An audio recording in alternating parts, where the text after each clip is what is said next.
මම අද කියලා දෙන්න යන්නේ කොස්ටන් මැනේජ්මන්ට් එකකවුන්ටින් වල 2025 අවුරුද්දේ ආපු පේපර් එකේ තුන්වෙනි ප්‍රශ්නේ. අපි කලින් පළවෙනි ප්‍රශ්නටයි දෙවෙනි ප්‍රශ්නටයි ආන්සර්ස් සාකච්ඡා කරලා තියෙන නිසා අපි අද තුන්වෙනි ප්‍රශ්නේ කතා කරමු. මේකේ හරි. මේකේ පළවෙනි එක පාර්ට් එක තියෙන්නේ state the underline for assumption of the CVP analysis. හරි. ඒක සාමාන්‍යයෙන් ඔයගලන්ට ආන්සර් එක ලියා ගන්න පුළුවන් කියන්නේ. තියරි ප්‍රශ්නයක් නේ. ලකුණු 4ක් දීලා තියෙනවා. හරි අපි බලමු පාර්ට් B එක මොකද තියෙන්නේ කියලා. Titan Craft PLC manufactures three products A, B and C. Currently, product A and C are profitable while product B is incurring losses as shown below. The present net annual income from those it as follows. හරි. මේක කියන්නේ craft PLC කියන manufacturing company එකක්. ඒගොල්ලෝ ABC කියලා products තුනක් හදනවා. දැනට A එකයි C එකයි ප්‍රොෆිට් එකක් දෙනවාලු. B ප්‍රොඩක්ට් එක ලොස් එකලු දෙන්නේ. අපි බලමු. හරි. A එකේ සේල් එක තියෙනවා කියලා කියනවා 50000. හරි. වේරියබල් කොස්ට් එක. වේරියබල් කොස්ට් එක කියලා තියෙනවා 30000ක්.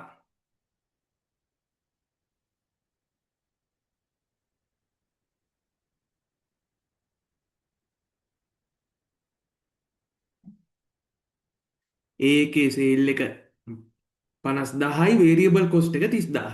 එතකොට ෆික්ස් කොස්ට් කියලා තව දීලා තියෙනවා 17000. හරි. එතකොට සේල් එකෙන් වේරියබල් කොස්ට් එකයි ෆික්ස් කොස්ට් එකයි දෙකම අඩු වුනහම 3000ක් කියලා ප්‍රොෆිට් එකක් හම්බෙලා තියෙනවා.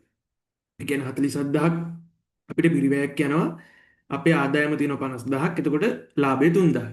එතකොට B එකේදී සේල් එක 40000ක් කියනවා වේරියබල් කොස්ට් එක. ඒ කියන්නේ විචල්්‍ය පිරිවැය. 25000යි ෆික්ස් කොස්ට් නැත්නම් ස්ථාවර පිරිවැය කියනවා 18000ක්. එතකොට 25යි 18යි 43ක් මුළු පිරිවැය යනවා. හැබැයි අපිට සේල් එක මුළු ආදායම තියෙන්නේ 40යි. එතකොට අපිට අලාභයි 3000. එතකොට 100කට ගියාම 100කේදී සේල් එක 60000යි වේරියබල් කොස්ට් එක 35යි ස්ථාවර පිරිවැය 20000. එතකොට මුළු පිරිවැය එන්නේ වේරියබල් එකයි ෆික්ස්ඩ් එකේ එකතුව. එතකොට 35යි 20යි 55යි. එතකොට 60න් 55ක් ගියාම අපිට ප්‍රොෆිට් එක දෙනවා 5000.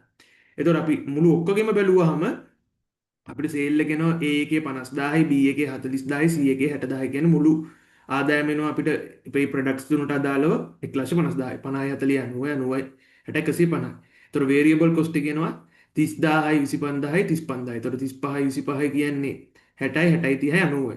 එතකොට ෆික්ස් කොස්ට් එක එනවා 17යි 18යි කියන්නේ 35යි 35යි 20යි 55. එතකොට ඒ ඔක්කොම බැලුවාම 90යි 55යි එකතු කරාම 1,45,000යි මුළු ලාභේ අපිට ආයතනයේ මුළු ලාභය ඔක්කොගම ප්‍රොඩක්ට්ස් වලින් අපිට ලාභයක් තියෙනවා 5000ක්. ඒ කියන්නේ මේ ප්‍රොඩක්ට්ස් තුන දැන් කරන් යද්දි ඒ කියන්නේ B එකේ අපිට ලොස් එකක් තිබ්බත් අපේ ආයතනය ඒ කියන්නේ ප්‍රොෆිට් මොකෝ මුළු ලාභය අපිට මේ 5000යි කියලා කියනවා. ඒ කියන්නේ B එක ලොස් වුණාට අපේ ඒ කියන්නේ දැන් මොකෝ මේ A එකේදී 3000ක් ඇවිල්ලා C එකේදී 5000ක් කියලා කියන්නේ 5000යි 3000යි 8000ක් ඇවිල්ලා තියෙනවනේ අපිට. එතන 8000න් මෙතන 5000යි 3000ක් තමයි ගිහිල්ලා තියෙන්නේ. එතකොට අර ඒ කියන්නේ මේ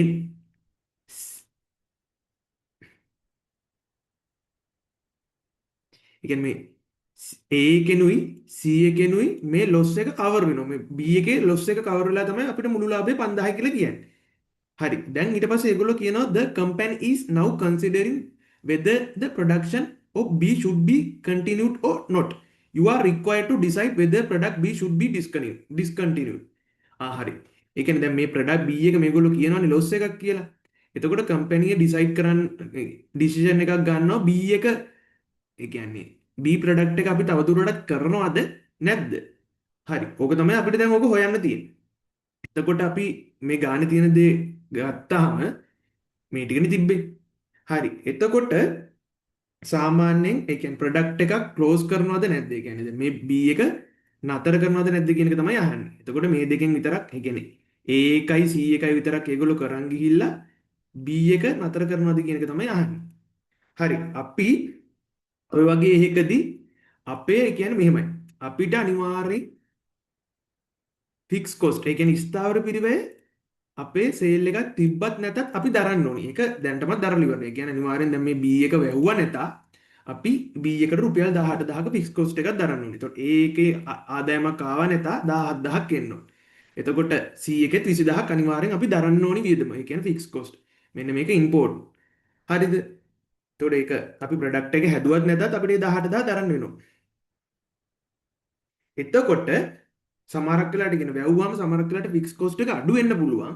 දැන් හැබැයි මේ ගානේ කොහෙවත් කියලා නැහැ වහද්දීම ෆික්ස් කොස්ට් එකක් අඩු වෙනවා කියන්නේ. ඒතකොට අනිවාර්යයෙන් මේ 18,000 ෆික්ස් කොස්ට් එක අනිවාර්යයෙන්ම අපි දැරිය යුතුයමයි වැහුවත් නැත.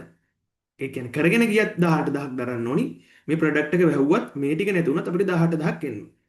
එතකොට සාමාන්‍යයෙන් කම්පැනියක් මොකක් හරි ප්‍රොඩක්ට් එකක් වහනවා නම් ඒගොල්ලෝ ඒක වහන්නේ ඒගොල්ලන්ට ඒගොල්ලන්ගේ ආදායමෙන් ඒගොල්ලන්ගේ වේරියබල් කොස්ට් එකවත් කවර් කරගන්න බැරි නම් අපි ඒ කියන්නේ දැන් හිතන්නකෝ ඔයගොල්ලෝ දන්නවා ඇති ඒකකයක දායක per contribution කියලා කියන්නේ අපි කියනවා ආදායමෙන් විචල්්‍ය පිරිවැය. ඒ කියන්නේ සේල් එකෙන් විචල්්‍ය පිරිවැය අඩු කරාම අපි කියනවා ඒකකයක දායකය නැත්නම් per contribution.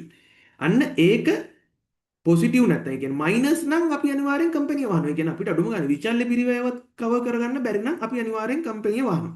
දැන් එම් නිකන් අපි ගෙස් කරොත් අපේ ඒ එකක තියෙනවා සේල් එක 50,000. හරිද?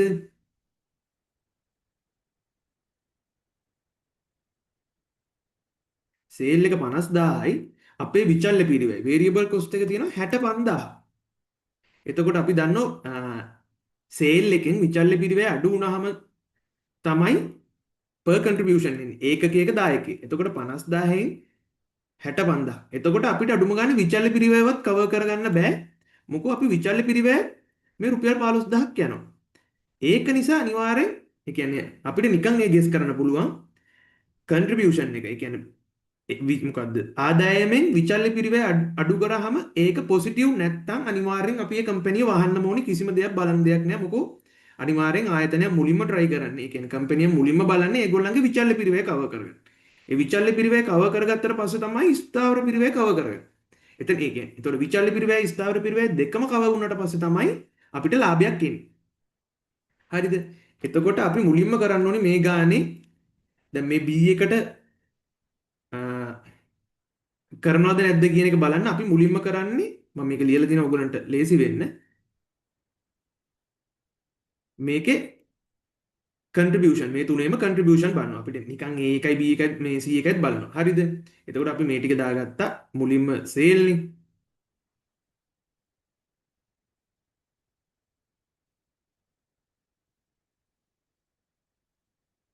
හරිනේ එතකොට මම දාගන්නවා මෙතන sale එක දාගන්නවා product A B C AC නිකන් මම පෙන්නන්නේ. හරිද? එතකොට A එකට අදාළ සේල් එක 50,000යි B එකට අදාළ සේල් එක 40,000යි C එකට අදාළ සේල් එක 60,000. එතකොට අපිට දැන් මුලින්ම හොයන්න ඕනේ contribution එක. එතකොට අපි contribution එක හොයන්න අපි කරන්න ඕනේ variable cost එක අඩු කරනවා. එතකොට 50,000න් variable A එකට අදාළ 30,000යි B එකට අදාළව 25,000යි C එකට අදාළව 35,000. එතකොට per contribution එක අපිට එනවා A එකේ 20,000ක් B එකේදී 15,000ක් C එකේදී 25,000ක්. හරි. ඒ කියන්නේ B එක අපිට දැන්ට නිකන් බැලුවහම කරන්න පුළුවන් වෙයි. මොකෝ? ඒ කියන්නේ අපේ variable cost එක කව වෙලානේ තියෙන්නේ.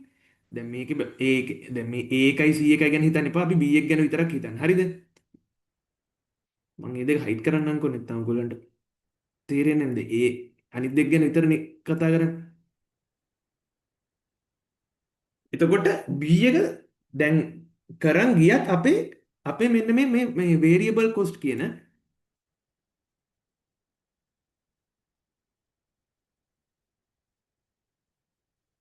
මෙන්න මේ 25,000 අනිවාර්යෙන් අපෙන් කවර් වෙලා. එතකොට අපි බලන්න ඕනි අපිට මොකද්ද මේකේ තියෙන ඒ කියන්නේ ලොස් එක කොහොමද අපේ කම්පැනිට එන්නේ කියන එකයි බලන්න ඕනි. දැන් මේ 25,000 දැන් මෙතන එහෙම නැතුව B එකට 20,000ක් තිබ්බොත් අපිට කරන් යන එක වැඩක් නැහැ. මොකෝ මේ සේල් එක 20,000යි variable cost එක 25,000යි අපෝ අනිවාර්යෙන් අපි මේ කම්පැනි වහන්න ඕනේ. දැන් හැබැයි මෙහෙම නෑ. මේකේ අපේ variable cost එක කවර් වෙලා තව fixed cost එකත් කවර් කරගන්න පුළුවන්. මේ 15,000ක් තියෙනවා. හැබැයි fixed cost එක 18,000යි. අන්න ඒකයි. කියන්නේ අපේ මේ ෆික්ස් කොස්ට් එක 18000 තියෙන එකෙන් අපිට කන්ට්‍රිබියුෂන් එක කියන්නේ වේරියබල් කොස්ට් එක කවර් කරලා ඉතිරි වෙලා තියෙනවා තව 15000. එන්න ඒක නිසා අපිට ලොස් එකක් තියෙන රුපියල් 3000. අපිට කවර් කරගන්න බැරි රුපියල් 3000. හරිද? එතකොට දැන් අපි බලනවා මේ කම්පැනිය වැහුවොත් මොකද්ද වෙන්නේ? දැන් B එක කරන් ගියොත් අපිට ඇත්තටම රුපියල් 3000යි ලොස් එක තියෙන්නේ. රුපියල් 3000යි මුළු ආයතනයත් එක්ක බැලුවම 5000ක ප්‍රොෆිට් එකක් තියෙනවා. එතකොට මම කරන්නේ මේ තියෙන ටිකට B එක නැති විදිහට ආදේශ කරලා බලනවා.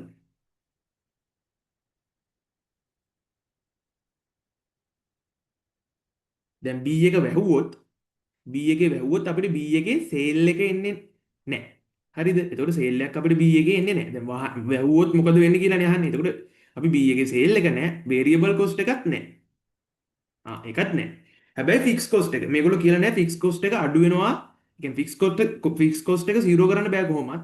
ෆික්ස් කොස්ට් එක අඩු වෙනවා කියලාවත් නැහැ. කියන්නේ B එක වැහුවොත් ෆික්ස් කොස්ට් එක අඩු වෙනවා කියලාත් නැහැ. එතකොට අපි උපකල්පනය කරනවා B එක වැහුවොත් අපිට ෆික්ස් කොස්ට් එක අනිවාර්යෙන් 18000ක් යනවා. එතකොට 18000ක් ගියාම බලන්නකො B එකෙන් අපේ ප්‍රොෆිට් ඇන්ඩ් ලොස් එක එනවා. ඒ කියන්නේ අපිට ලොස් එකක් වෙනවා රුපියල් 18000ක්. ඒ කියන්නේ B එක කරන් ගියොත් අපිට රුපියල් 3000යි ලොස් එක. B එක වැහුවොත් 18000ක ලොස් එකක් එනවා. දැන් එහෙම බැලුවාම අපිට මොකද්ද තේරෙන්නේ? කියන්නේ අපි B එක කරන් යනවා කියන එක අපිට හොඳයි කියලා තේරෙනවා. මොකෝ අපිට දැන් මෙතන බැලුවාම මේ B එකේ ලොස් එක 3000යි. හැබැයි මේකේ වැහුවොත් B එකෙන් ලොස් එකක් එනවා 18000. එතකොට බලමු අපි මුළු කම්පැනියෙම බැලුවාම කොහොමද කියන්නේ? දැන් A එකේදී අපිට මෙතන ප්‍රොෆිට් එක එනවා 3000. එතකොට C එකේදී ප්‍රොෆිට් එක එනවා 5000. හරිද? එතකොට කලින් එකේදී ඔක්කොම ඇවිල්ලා අපිට මුළු කම්පැනියෙම ප්‍රොෆිට් එක එනවා. කියන්නේ B එක කරන් යද්දී අපිට ප්‍රොෆිට් එකක් ඇවිල්ලා තියෙනවා 5000ක. හැබැයි B එක වැහුවොත් අපිට ප්‍රොෆිට් එකක් නෙමෙයි ලොස් එකක් කියන්නේ රුපියල් 10000ක. ඉතින් අපි ඒතකොට උත්තරේට දෙන්න ඕනි B එක කරන් යන එක තමයි වාසි. ඒ කියන්නේ කම්පැනියක් විදිහට B එක කරන් ගියොත් අපිට රුපියල් 5000ක හරි ලාභයක් එනවා. ඒ කියන්නේ කවුරුත් කැමති නෑනේ ලාභයක්. ඒ කියන්නේ රුපියල් 5000ක ලාභයක් කෙනා කවුදුත් කැමති නෑ රුපියල් 10000ක ලාභයක් ගන්න. මොකෝ B එක වැහුවොත් මේ ඉතින් B එක වැහුවා කියන්නේ මේකයි. B එක වැහුවොත් වෙන්නේ සේල් එකයි වේරියබල් කොස්ට් එකයි නැති වෙනවා. ෆික්ස් කොස්ට් එක නැති වෙන්නේ. ගානේ කිව්වොත් ෆික්ස් කොස්ට් එක අඩු වෙනවා කියලා ඒ අඩු. දැන් මෙතන ෆික්ස් කොස්ට් එක 18000 නැතුව 13000 කියන්නකෝ. ඒත් ඉතින් අපිට අලාභයක් කියන්නේ ඒ වගේ බැලුවම ඒකයි වෙන්නේ. එතකොට අපි මේකට ආන්සර් එක දෙන්න ඕනි B එක වහන්නේ නැහැ. වහන්නේ නැති වෙන්න හේතුව තමයි අපි B එක වැහුවොත් අපිට රුපියල් 10000ක ඒ කියන්නේ මුළු ආයතනයේම අලාභය එනවා රුපියල් 18000ක්. ඒකට මේ සෝරි ආයතනයේම අලාභය එනවා රුපියල් 10000ක්. ඒකට හේතුව තමයි අපිට කන්ට්‍රිබියුෂන්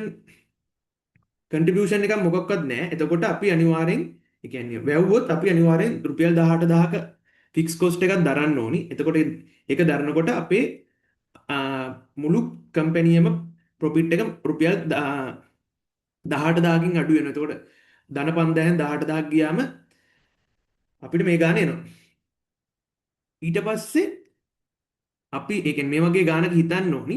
අනිවාර්යයෙන්ම ගාණක් දැක්කහම අපි මුලින්ම කරගන්න ඕනි කන්ට්‍රිබියුෂන් එක හොයාගෙන කන්ට්‍රිබියුෂන් එක පොසිටිව් ආන්සර් එකක් කියන්නේ කන්ට්‍රිබියුෂන් එකක් 0 වෙලා හරි කන්ට්‍රිබියුෂන් එකක් වැඩියෙන් තියෙනවා නම් විතරයි අපි ඒ කම්පැනියේ ඒ කියන්නේ ඒ ප්‍රොඩක්ට් එක කරන් යනවාද කියලා ඩිසයිඩ් කරන්නේ අනිත් ඒවත් එක.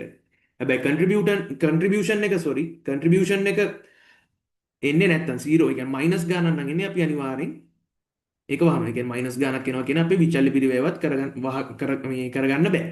එතකොට අපි ඒක ලියන්න ඕනි. ඒක ලියන එක නම් ඔයගොල්ලෝ නිකන් ලියාගන්න. Product B should not be discontinued because it generate a positive contribution. ඒ කියන්නේ අපි කියනවා රුපියල් 15000ක contribution එකක් එනවා මේ එනවනේ. And helps to cover fixed cost. 15000ක් එනවා fixed cost එක cover කරන්න පුළුවන් වෙනවා. ඒ කියන්නේ 15000ක් cover කරාම fixed cost එකෙන් cover කරන්න බැරි වෙන්නේ 3000. ඒක නිසා තමයි loss එක 3000ක් එන්නේ. Discontinue it would reduce a company profit 5000 to loss 10000. B එක වැහුවොත් මේ අපිට කන්ට්‍රිබියුෂන් 15000 එන්නේ නැහැ. එතකොට අපේ ලොස් එක යනවා 18000ක්. එතකොට ලොස් එක යන නිසා අපේ ප්‍රොෆිට් එක මුළු කම්පැනිම ප්‍රොෆිට් එක 5000ක් තිබ්බ එක 10000ක් වෙනවා. එන්නේ ඒක නිසා අපි ඔන්න ඔහම ලියන්න ඕනේ. කියන්නේ ඇත්තටම ලොකු දෙයක් නෑ මේ ගාන ලකුණු බැලුවම මේ ගානට ලකුණු 12ක් තියෙනවා. ඇත්තටම කරන්න දෙයක් නෑ. ඒ කියන්නේ විනාඩි 5ක්වත් යන්නේ නෑ මේ ගාන හදන්න. ওই විදිහට තමයි ওই ගාන කියන්නේ. ඕකට කියන්නේ වසා දැමීමේ ලක්ෂ්‍යය කරගන්න තියෙන්නේ.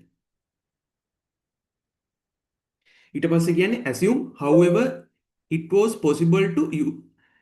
Assume, however, it was possible to use the resources realized by stopping production of B for producing new item B plus, which would sell for 50,000, incur variable cost 30,000 and additional fixed cost 6,000. Decide whether product B plus should be manufactured instead B. B එක වෙනුවට B plus එකක් ගේනවලු අපිට decide කරන්නලු B එක හදනවද B plus එක හදනවද. හරි. අපි බලමු ඒකට ගියාම දැන් අපි කලින් එක වගේම ඒකේ බලමු ඒ කියන්නේ දැන් මේක කරනවද නැද්ද කියන ඒතර වසාදාන එකක් වගේනේ. ඒතර ෂට්ඩවුන් පොයින්ට් එකක් වගේනේ. එතකොට අපි ඒකෙත් කන්ට්‍රිබියුෂන් එක හොයාගන්නවා. එතකොට B එකේ අපි කන්ට්‍රිබියුෂන් එක කලින්ම හොයාගත්තා. B එකේ සේල් එක 40000යි වේරියබල් එක 25000යි. එතකොට කන්ට්‍රිබියුෂන් එක කියන්නේ 40000යි 25000ක් කියන්නේ 15000යි. එතකොට B ප්ලස් එකේදී මේගොල්ලෝ කියන්නේ සෙල් කරලා තියෙනවලු 50000කට වේරියබල් කොස්ට් එක 30000යිලු. 50,000යි 30,000යි කියන්නේ බැලූ බැල්මට පේනවා නිකන් B ප්ලස් එක වේරියබල් කොස්ට් එක කියන්නේ වේරියබල් කොස්ට් එකෙන් කවර් වෙලා අපිට කන්ට්‍රිබියුෂන් එක වැඩි. ඒ කියන්නේ B එකේදී රුපියල් 15,000යි B ප්ලස් එකේදී 20,000යි. මෙහෙම බැලුවොත් හිතන්න පුළුවන් B ප්ලස් එක කරනවා B එක වහලා දානවා. ඒ කන්ට්‍රිබියුෂන් එක වැඩිනේ. හැබැයි මේගොල්ලෝ තව ගානේ ඇඩිෂනල් කියලා තියෙනවා. මෙන්න මේ රුපියල් 6,000ක ෆික්ස් කොස්ට් එකක් යනවා කියලා. ඒ කියන්නේ ෆික්ස් කොස්ට් එකක් යනවා කියලා කියන්නේ ඇඩිෂනල් යනවා කියලා කියන්නේ. එතකොට ඇඩිෂනල් යනවා කියලා කියන්නේ කොහොමත් B ප්ලස් එකට 18,000 කලින් 18,000 ෆික්ස් කොස්ට් එක යනවා. ඒ කියන්නේ B එකටත් ෆික්ස් කොස්ට් එක යනවා B ප්ලස් එකටත් අර ගානේ කලින් දීලා තිබ්බ මෙන්න මේ 18,000 B එකට අදාළව තියෙන ඒ කොස්ට් එක යනවා. හැබැයි ඊට අමතරව B ප්ලස් එකට තව ඇඩිෂනල් ෆික්ස් කොස්ට් එකක් යනවා 6,000ක. එහෙම බලලා අපි ප්‍රොෆිට් එක හොයලා බැලුවාම B එකේ දැන් අපිට ප්‍රොෆිට් එකක් එනවා. අපි හොයලා බැලුවානේ. එතකොට B එකේදී ප්‍රොෆිට් එක එන්නේ -3000. ඒ කියන්නේ මේ 15000 මේ 18,000නේ. සේල් එකෙන් වේරියබල් එක අඩු කරලා ෆික්ස් කොස්ට් එක අඩු කරත් එකයි. කන්ට්‍රිබියුෂන් එකෙන් ෆික්ස් කොස්ට් එක අඩු කරත් ප්‍රොෆිට් එක එතකොට 3000. එතකොට දැන් කන්ට්‍රිබියුෂන් එක වැඩි කියලා අපි නිකන් B+ එක ගේනවා කියන්න බෑ. එතන බැලුවාම B+ එකේදී වේරියබල් කොස්ට් මේ කන්ට්‍රිබියුෂන් එක 20000ක් ආවට අපිට එතන ෆික්ස් කොස්ට් එක යනවා 24000. අරකේ 14000. ඉතින් මේකේ 24000ක් යනවා කියලා කියන්නේ අපිට මෙතනින් එතකොට එන්නේ රුපියල් 4000ක ලොස් එකක්. ඉතින් එහෙම බැලුවාම මෙතන gediya පිටින්ම තේරෙනවා මයිනස් රුපියල් ඒ කියන්නේ ලොස් එක රුපියල් 3000ක් තියන් යන එක කරන් යන එක මේ අපිට ආයතනයක් විදිහට වාසි. මොකෝ ලොස් එක 4000ක් කරන් යන එක තව එකෙන් තව 1000ක් වෙනවනේ. කියන්නේ මේක කරොත් තව එක්ස්ට්‍රා රුපියල් 1000ක් අපිට ලොස් වෙනවා. ඒක නිසා අපි කරන්නේ මේකත් ඔයගලන්ට ලියන්න පුළුවන්. ඔයගලන් කැමති විදිහට ලියන්න. අපි කියන්නේ අපේ දැන් කරන් යන එකත් එක්ක අපේ ලොස් එක 3000යි. හැබැයි B+ එක ගෙනාවොත් අපේ ලොස් එක 4000යි. ඒතකොට කම්පැනි ප්‍රොෆිට් එක දැන් ලොස් එක 3000ත් එක්ක කම්පැනි ප්‍රොෆිට් එක එන්නේ 5000යි. කියන්නේ මුළු ටෝටල් එක 5000යි නෙන්නේ. දැන් මේකට නිකන් තව 6000ක් ඇඩ් කරන්න කියන එකනේ කියන්නේ. 6000ක් ඇඩ් කළා මෙතන 50,000 ගෙනල්ලා මේකට 30,000 ගෙනාවා කියලානේ කියන්නේ. එතකොට අපේ ප්‍රොෆිට් එක තව 1000ක් අඩු වෙනවා. ඒ කියන්නේ කලින් 5000 තිබ්බේ ප්‍රොෆිට් එක 4000 වෙනවා 1000ක් අඩු වෙලා. ඒක නිසා ඉතින් අපි B එක කරන් යනවා මොකෝ අපිට ප්‍රොෆිට් එක 5000ක් තියෙන නිසා. ඒ විදිහට බලලා අපිට කියන්න තියෙන්නේ අපි B+ එක ගේන්නේ නැහැ B එක කරන් යනවා කියන එක තමයි කියන්න ඕනේ. එතකොට ওই විදිහට ලියන්නයි ඕනි. මේක ටිකක් අර හිතලා ලියන්න තියෙන ගානක්. decision එක විදිහට product B+ should not be manufactured instead of product B because the additional contribution එක additional contribution කියන්නේ ඒ කියන්නේ මේ මෙතන 5000ක් වැඩි වෙනවා කියලා කියන්නේ 5000 less than additional fixed cost මෙතන මේ කියන්නේ 5000ක් එක්ස්ට්‍රා ආවට අපිට fix cost additional fix cost එක යනවා තව 6000. එතකොට එතනින්ම අපිට තියෙනවා ඒ කියන්නේ එන්නේ 5000යි යනවා 6000. As a result, overall company profit decrease by 1000. අන්නේ විදිහටයි කියන්න ඕනේ. ඒ කියන්නේ ඔයගොල්ලන්ට කැමති විදිහට මේක ලියා ගන්නයි තියෙන්නේ. මේ ගාන ඒ කියන්නේ අර ටිකක් හිතන්න තියෙන ගානක්. ඒ කියන්නේ අමාරුවක් නෑ. දැන් මෙතන 12යි 9යි 21යි. මේ 21 හදන්න ඇත්තම කතාව විනාඩි 10ක්වත් යන්නේ නෑ. ඒ කියන්නේ මොකක්ද කරන්න තියෙන්නේ මේක පළවෙනි එකේ කරන්න තියෙන්නේ වසා දැමීමේ ලක්ෂයකදී මුලින්ම අපි කරන්න ඕනි ඒ කියන්නේ අපේ විකුණුම් වලින් අපේ විචල්්‍ය පිරිවැවත් මේ කවර් කරගන්න පුළුවන් දෙයක්. කියන්නේ අපේ ඒකක දායකයෝ හොයාගන්න. එතකොට ඒකකයේ දායකය බලනවා ඒකෙන් ෆික්ස් කොස්ට් එක කොච්චරක් කවර් වෙනවද? එතකොට වැහුවොත් ෆික්ස් කොස්ට් එකම යනවා. එතකොට ඒකත් එක බලනවා මේ අපි කරන් යනවද නැද්ද? අරගේ තියෙන්නේත් ඒ වගේ එකක් තමයි ඉතින්. මහා අමාරුවක් නෑ හිතන්න තමයි තියෙන්නේ. ඒ කියන්නේ හිතලා කරන්න තියෙන ගාණක් වගේ තමයි තියෙන්නේ. එතකොට මේක කරාම අපි තුන්වෙනි ප්‍රශ්නෙත් ඉවරයි. මම මේ තියරි එක කියලා දෙන්න කියන එක ඔයගොල්ලන්ට ලියා ගන්න පුළුවන්. කෝස් මැටීරියල් එක බැලුවා ලියා ගන්න පුළුවන්. නැත්නම් ඉතින් chat GPT හරි මොකක් හරි AI tool එකක් දාලා කරත් හරි. කෝස් මැටීරියල් එක බලන්න ඒක ඇති. එතකොට දැන් අපි එතකොට කොස්ටින් වල පළවෙනි ප්‍රශ්නේ, දෙවෙනි ප්‍රශ්නේ, තුන්වෙනි ප්‍රශ්නේ තුනම කතා කරලා ඉවරයි. එතකොට අපිට තව කතා කරන්න ඉතිරි වෙලා තියෙන්නේ 4යි 5යි. අපි ඒ ටිකත් කතා කරමු පස්සේ දවසක.